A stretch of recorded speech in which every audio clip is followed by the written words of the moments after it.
Hey guys, Nicole here with Obscure Reptiles and Caging, and today we're going to be talking about the best food for your bearded dragon. So let's get started.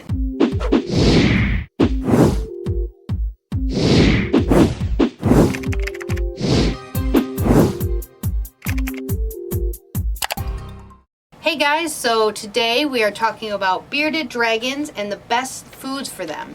It's going to change a little bit between when they're babies and when they're adults, and we'll go over both a little bit. She is the first one that we got. I say we when it was really my wife who got her, but somehow I take care of her most of the time.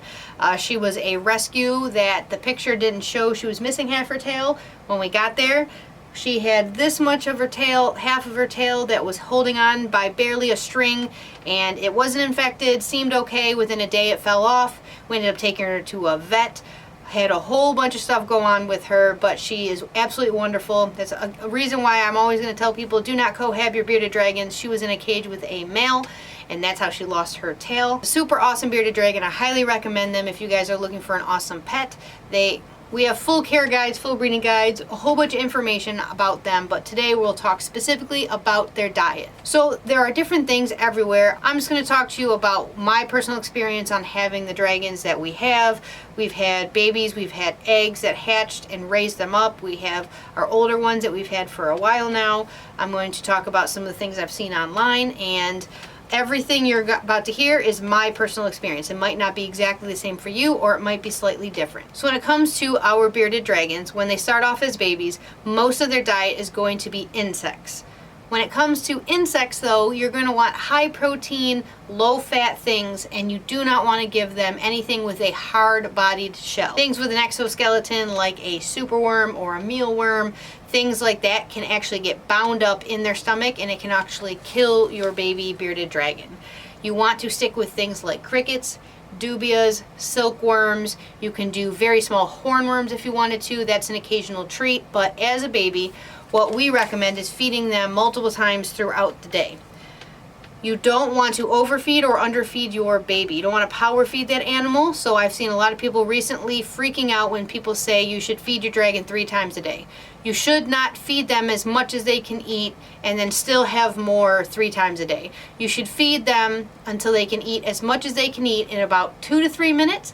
Take everything else out and then give them a salad with some vegetable, for example, another meal, and then give them some insects again towards the end of the day. So what we would do as owning babies who are just hatched, we would actually give them their salad and vegetables. We would give them bee pollen, which is very good for digestion. If you are interested in, like, we have a whole sheet about all the stuff about bee pollen. If you want, I can send that to you. We also would calcium with different vitamins in there. We would put that on top of their food. This is actually the brand that we like. It sticks really well to the food, other than there is a white container we've gotten before, I can't remember the brands, a couple other kinds, but that one really sticks nicely to the food. So what I would do is their first meal, I would cut up fresh some, let's say a little bit of kale, some spring mix, several different types of greens that are appropriate. You don't want to do things like iceberg lettuce. That's just really water. It's really not going to give them any nutritional value. You want to give them some mustard greens. You want to give them a whole bunch of like collard greens, a whole bunch of different things as a variety. So what I would do is I would get very small amounts of each of these, like 1 or 2 leaves. I would chop them up very, very fine. I would put on some vegetables on top, maybe a little bit of green bean, bell pepper. There are things that they can have occasionally, like tomatoes, carrots. You don't want to do things like cucumber. It's not really giving them much. You want to really give them things that are going to help them. And occasionally they can have fruit. That's not something I would say every day, but if you want to, for example, if I'm feeding 20 baby dragons and I've got a little pile of food and I mush up 1 blueberry and spread it around, that's not going to bother them. You don't want to give them a ton of sugary things. You want to give them mostly dark greens. I'd give that to them first because generally they are very hungry first thing in the morning. So that tends to encourage them to eat for you. A lot of people say they can't get their baby dragons to eat. If you give that to them first, it tends to get them to eat it pretty well. Not all of them will, and sometimes it takes age for them to come around to it, but sooner or later most do. Then what we would do is we would take, for example, some crickets, some dubias, some silkworms. We would shake it in a little bit of that calcium. So next we would take some crickets, dubias, silkworms, something like that, put it in a container with some of that calcium powder I showed you, shake it all up so it's all covered, and we will put just a few crickets in at a time. Normally we separate, let's say if we have 20 babies, we put 5 in each cage. This is only for newborn hatchlings. They're very tiny, they're not going to hurt each other, and the way we do this prevents them from hurting each other is we'll just put a few crickets in each cage at a time, and then we'll put a few more in a different location when we come back around. So let's say we sprinkled 5 or 10 in the front of the cage, we'll go through and do it to all of them so they all start realizing there's food, they all start going, and then we'll sprinkle some in the back of each cage. We'll keep doing that for a minute or two, just a couple at a time, because we don't want too many crickets left behind. We don't want the crickets to be able to chew on the dragons, which can happen. We don't want them to be left in there. So once they all start eating, we make sure everyone gets at least a couple of crickets, and we do that throughout. It's actually pretty easy to tell when a bearded dragon baby is done eating because they're really not going to pay attention anymore to the bugs. So since we only do a few at a time, that makes it very easy to know when they're done eating. Then if there are, let's say, 2 or 3 crickets are left behind in each cage, they're not going to bother those babies the next few hours. They're going to eat the vegetables or greens and salad that was left behind if they're going to do anything. And a little bit later in the night we will go back and I will shake off whatever those crickets are sitting on. If the babies all completely ignore the crickets, they're not hungry, then there's no point in feeding them again.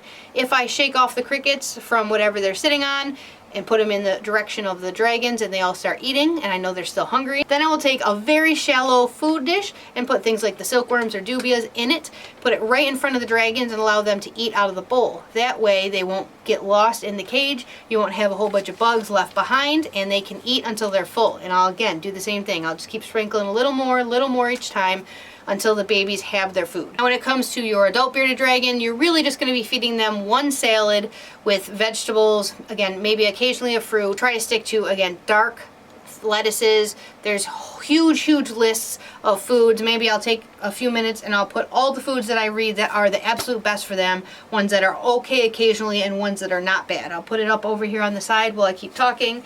But you want to do, you can add things like, for example, you can get toppers. You can get things that are like freeze-dried bugs. You can get flower petal toppers. You could do things like dandelions that are from, like, let's say your yard and you know there's no pesticides, but that's, again, that's a very rare thing. You can also use Repashy. I like to use it. It actually comes from the same company you get this from. Repashy, I will give them like once a month, once every 2 or 3 months, especially their bug blend if we can't get bugs as often for our adults, because adults only need bugs, let's say once, maybe twice a week, depending on your adult. You can do things when they're older, like superworms, you can do mealworms, you could do a ton of different insects, like I talked about, hornworms, but again, there's a ton of different bugs that they can actually eat when they're bigger, and you want to give it to them in moderation. If you give them too many bugs, they're not going to want to eat their salads.